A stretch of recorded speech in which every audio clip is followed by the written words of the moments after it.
మన Chiranjeevi vascular and multi speciality hospital దేశంలోనే best vascular and endovascular facilities and all multi speciality care. గురుగారు నమస్కారం. గురుగారు శ్రీమాత్రే నమః. శ్రీ గురుభ్యో నమః. నాగుల పంచమి ఎలా చేసుకోవాలి, ఏంటి, ఏ రోజు వస్తుంది, ఆ వివరణ అంతా కూడా అసలు ఖచ్చితంగా చేయాల్సిందే అంటారా? గుడ్లకు వెళ్ళి పోసేస్తూ ఉంటున్నారు. ఏంటి గురుగారు అసలు నాగుల పంచమి విశిష్టత? నాగుల పంచమి, నాగ పంచమి శ్రావణ మాసంలో వచ్చేటువంటి శుద్ధ పంచమి. ముఖ్యంగా నాగపంచమి అంటే నాగేంద్రుడికి పూజ చేయడం అంటే సాక్షాత్ సుబ్రహ్మణ్యేశ్వర స్వామి వారికి చేస్తున్నట్టే లెక్క. ఓకే గురుగారు. స్కందుడు అనేటువంటి ఒక పదం ఎక్కడి నుంచి వచ్చింది? రెల్లు గడ్డి, రెల్లు గడ్డిని స్కందము అంటాం. పుట్టని వాల్మీకము అని ఎట్లయితే అంటామో రెల్లు గడ్డిని స్కందము అంటాం. స్కంద మాత ద్వారా పుట్టినటువంటి సంతానం కాబట్టి వీళ్ళని స్కందుడు అని కూడా పిలుస్తూ ఉంటాం. సుబ్రహ్మణ్యేశ్వర స్వామి వారిని ఆయన సర్పరూపంలో, మానసాదేవి సంతానంగా సర్పరూపంలో వచ్చినటువంటి సంతాన విధానం.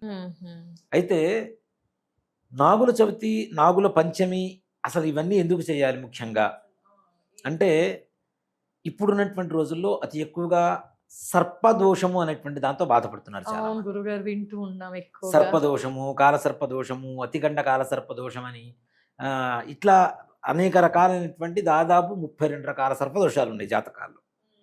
ఇలాంటి సర్పదోషం వల్ల ఏమవుతుంది అంటే జీవితం ముందుకు వెళ్ళదు, స్ట్రక్ అనమాట. అక్కడ ఇంకా ఆగిపోతుంటుంది, దారులు కనపడవు, ప్రయత్నాలు చేస్తూ ఉంటారు, చితకలిబడి పడిపోతుంటారు. అంటే జీవితం అనేటువంటిది ముందుకు వెళ్ళేటువంటి పరిస్థితుల్లో కనపడదు ఎక్కడ వీళ్ళకి. దీంతో పాటుగా నాన్న వివాహం అవ్వటం ఒక పెద్ద సమస్య. వివాహం అవ్వటం సమస్య, అయిన తర్వాత కలిసి ఉండడం అనేది ఇంకొక సమస్య. కలిసి ఉన్న తర్వాత సంతానం కలగడం ఒక సమస్య, కలిగిన సంతానం ఆరోగ్యవంతంగా ఉండడం అనేది ఇంకో సమస్య. ఆరోగ్యవంతంగా ఉన్న సమస్య, సంతానం సద్బుద్ధితో ఉండడం అనేది ఇంకో సమస్య. అది ఇంకా అసలు అలాగే వ్యాపారం కావచ్చు, ఉద్యోగం కావచ్చు, వ్యవసాయం కావచ్చు, మరే రకమైనటువంటి పనులు చూసుకున్నా వీళ్ళకి ఆటంకాలు ఆటంకాలు ఆటంకాలు తప్పితే ఎక్కడ సవ్యంగా ముందుకు వెళ్తూ ఉండదు జీవితం. దీనికి ముఖ్యంగా సర్పదోషం కారణం అని చెప్తాం. సర్పదోషానికి కూడా రాహుకేతులు కారణమవుతూ ఉంటారు. గురుగారికి సర్పదోషం అంటే సర్పానికి ఏమైనా మనుషులు హాని కలిగిస్తే ఆ దోషం ఏర్పడుతుందా ఏంటి అంటారు? చెప్తానన్న.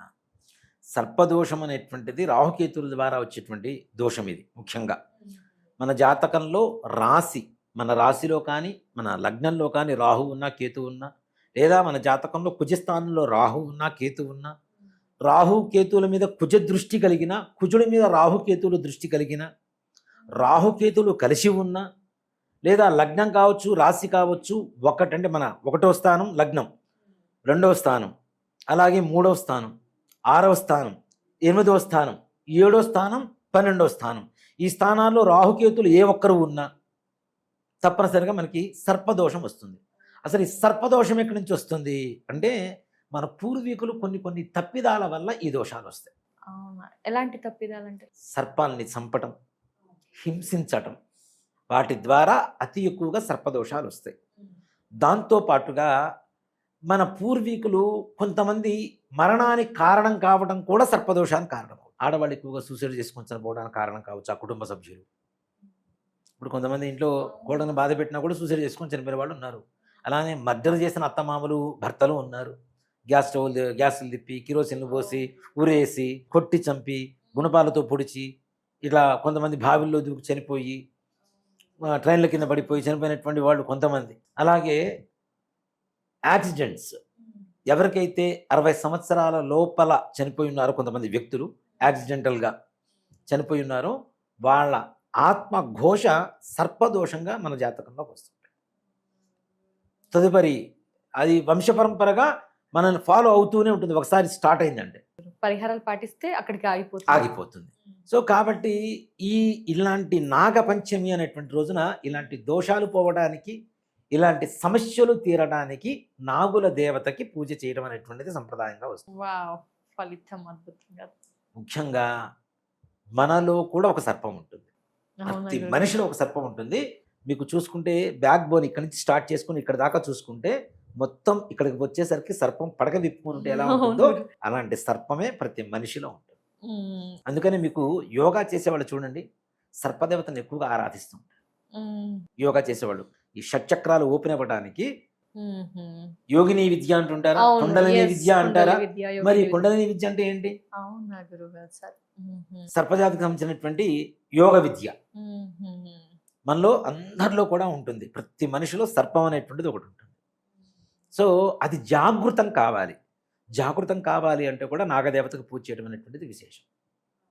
తప్పనిసరిగా జ్ఞానం పెరగాలన్నా, అందులో అనారోగ్య సమస్యలతో బాధపడేటువంటి వాడు కావచ్చు, రుణ బాధలతో బాధపడేటువంటి వాడు కావచ్చు, వ్యాపారం కావచ్చు, ఉద్యోగం కావచ్చు, విదేశీ ప్రయాణాలు కావచ్చు, శత్రు బాధలు కావచ్చు, భూమికి సంబంధించినటువంటి సమస్యలు కావచ్చు, ఇవన్నీ కూడాను మనకి సుబ్రహ్మణ్యేశ్వర స్వామి వారికి ఈ సర్పరూపంలో ఉన్నటువంటి రోజున, నాగపంచమి రోజున పూజ చేస్తే మనకు ఉండేటువంటి సమస్త దోషాలు నివృత్తి కలుగుతాయి. అది ఎలా పూజ చేయాలి? ఎలా గురుగారు? అంతటి అద్భుతమైన అందరూ సద్వినియోగపరచుకోవాలి. ఏం చేయాలి? ముఖ్యంగా శ్రావణ శుద్ధ పంచమి, నాగపంచమి అనేటువంటిది నాన్న, అంటే నేను ఒకటి పట్టుకుంటే దాని కూలంకషంగా మూలం తీసుకునే మాట్లాడతా. అంటే అది తెలుసుకుంటేనే మనకి బాగుంటుంది, ఎదురు వాళ్ళకి చెప్పగలుగుతారు, ధైర్యంగా గట్టిగా చెప్పగలుగుతాం. అసలు దేవత తత్వంతో సర్పాలకు పూజ చేసేటువంటి విధానం ఒకటి, అలాగే మన అవసరాల కోసం పూజ చేసేటువంటి విధానం ఒకటి ఉంది. ఏంటి? పూర్వకాలంలో మన భారతదేశం మొత్తం కూడా అతి ఎక్కువగా వ్యవసాయం మీద ఆధారపడి ఉన్నటువంటి దేశం. ఇప్పటికీ అందుకనే రైతులు దేశానికి వెన్నెముక అని చెప్తూ ఉంటాం మనం. అవునా? జై జవాన్ జై కిసాన్, రైతే రాజు. రైతు బాగుంటే అందరం బాగుంటాం. తినడానికి మనం వాళ్ళు బాగుంటేనే ఉండేది. వాళ్ళ దగ్గర నుంచి అతి ఎక్కువగా బాగా ప్రాచీనంలోకి వచ్చింది ఈ పూజ, సర్పాలకు పూజ చేయడం. ఎందువల్ల? పంటలు వేస్తాం, గట్లు ఉంటాయి పొలాలకి. ఈ గట్లని ఎలుకలు తవ్వేసి మొత్తం రాత్రిపూట పంటలు మొత్తం కొరికేసేవి. ఈ ఎలుకల్ని సంహరించే శక్తి ఎవరికి ఉంది? మన పంటను కాపాడినటువంటి సర్పాలకి మనం కృతజ్ఞత తెలియజేయడం విధానమా కాదా? సో అది మూలంగా కూడా ప్రారంభమైందని చెప్పుకోవచ్చు, నాగదేవతలకు పూజ చేయడం. కాబట్టి ఇలాంటి దోషాలు పోవాలన్నా, మన పంటలు బాగుండాలన్నా, మనం బాగుండాలన్నా నాగపంచమి రోజున సర్పాలకి పూజ చేయడం అనేటువంటి చాలా విశేషం. అలాగే పూజ చేసే విధానం కూడా నాన్న మారిపోతుంది. అర్థం అనేటువంటి వ్యవహారానికి వెళ్ళిపోతుంది. పుట్ట దగ్గరకు వెళ్తాం, మిగిలిన రోజులో పుట్టను పట్టించుకోవడం. ఆ రోజు మాత్రం భూతత్వం వేసి మరి వెతుకుతాం, ఎక్కడుంది పుట్ట, ఎక్కడుంది పుట్ట అని వెతుకుతాం. లీటర్ల పాలు. నిజంగా మనమే ఉన్నాను నాన్న. మనకి అన్నం ఆకలేస్తుంది, అన్నం కడుగు పెడితే తింటామా, మన మీద పోసేస్తే తింటామా? కంచంలో పెడితే తింటాం. అవునా? అది విస్తరా కావచ్చు, లేదంటే అరిటా కావచ్చు, పళ్ళెం కావచ్చు, ఏదైనా కావచ్చు, దాంట్లో పెడితే తింటాం. మన మీద అన్నం పోసేస్తే, కుంకుమ మనం బొట్టు పెట్టుకుంటాం, కుంకుమ మన మీద పోసేస్తే, పసుపు ఆడవాళ్ళ కాళ్ళకు రాసుకుంటారు, చక్కగా మంగళసూత్రాలు తీసుకుంటారు. అలాగే పసుపు మొత్తం పోసేస్తే అసలు ఇంకా అర్థం లేని వ్యవహారం ఏంటంటే, అసలు కోడిగుడ్డుకి పావుకి సంబంధం ఏంటి? ఎవరికి అసలు కోడిగుడ్లు పెట్టేస్తారు, అసలు ఎక్కడా లేదు నాన్న. అది మరి ఎలా వచ్చింది?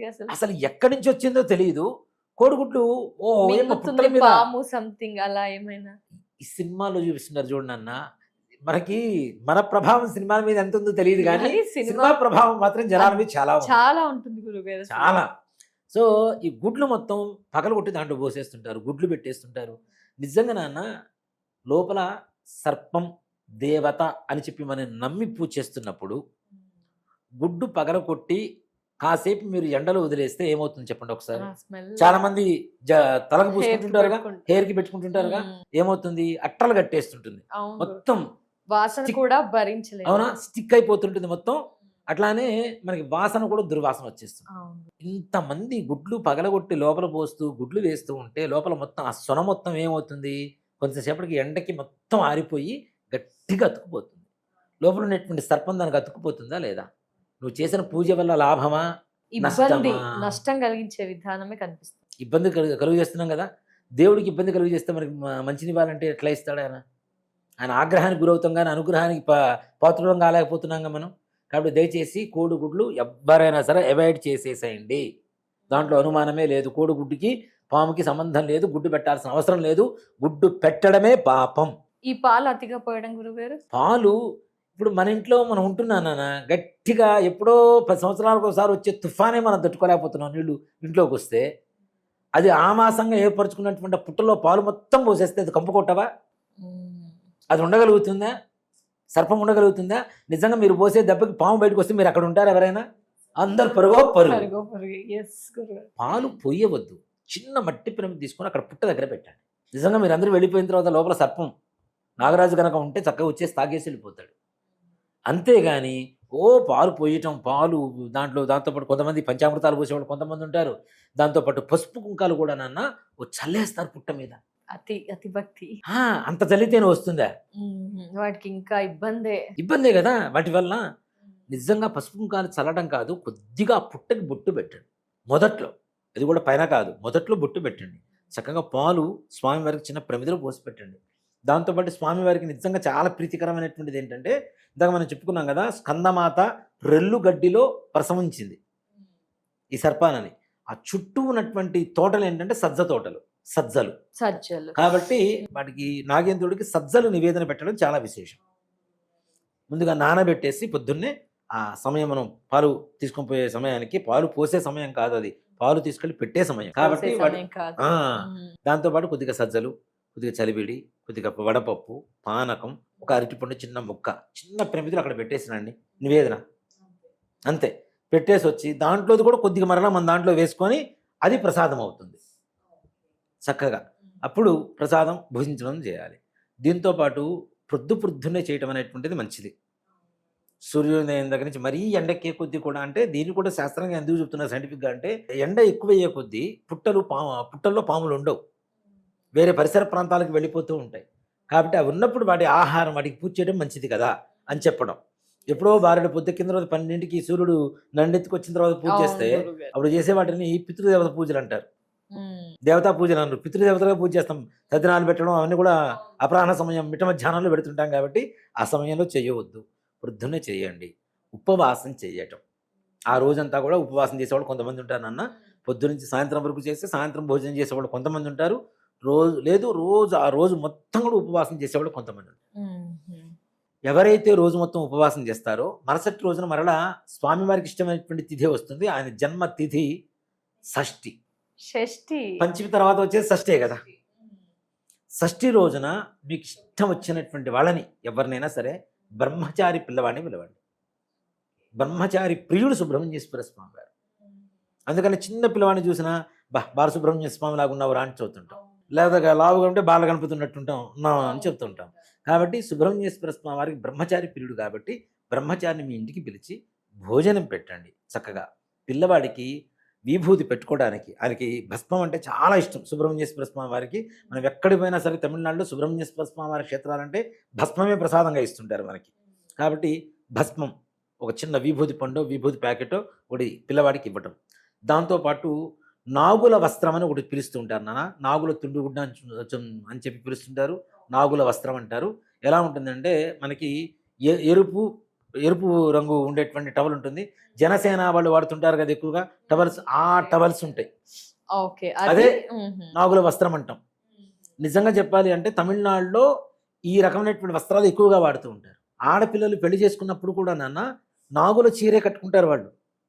ఎంత పెద్ద కోటీశ్వరులైనా కాటన్తో తయారు చేసినటువంటి ఈ చీరే, నాగుల చీరే కట్టుకుంటారు. ఎరుపు తెలుపు ఉంటుంది దానికి.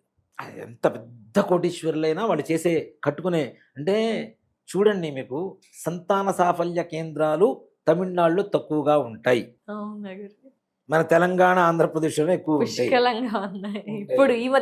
కదా. వాళ్ళ సంప్రదాయాలకి కట్టుబడి ఉంటారు కాబట్టి వాటితో ఉండేటువంటివి తప్పనిసరిగా ఉంటాయి. మనం ఏం చేస్తున్నాం, పట్టు చీర కొనుక్కు తీసుకురా 1,00,000-1,50,000. పెళ్లిలో కట్టుకున్న చీర కాటన్ చీర అయి ఉండాలి తప్పనిసరిగా, తలంబ్రాల చీర. పట్టు చీరలు కట్టమని ఎక్కడ శాస్త్రం లేదు. దీనికి కూడా గొప్ప సైంటిఫిక్ రీజన్ ఉంది.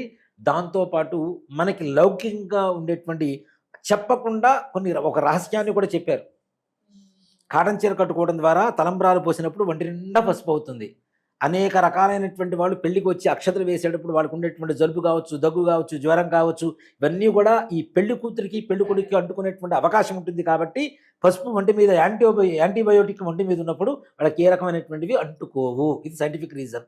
అసలు అంత క్లియర్ గా తెలుస్తుంది కానీ ఇప్పుడు అసలు లేదు కదా. నెంబర్ 2, తలంబ్రాల చీర అని అంటున్నాను. తలంబ్రాల చీర సంవత్సరం లోపల చినిగిపోవాలని చెప్తాం. చినిగిపోవడం అంటే చించేయమని కాదు, సంవత్సరం లోపల సంతానం కలగాలి, అది చించి పిల్లలకి గోచె గుడ్డలు పెట్టరా అని చెప్పి శాస్త్రం.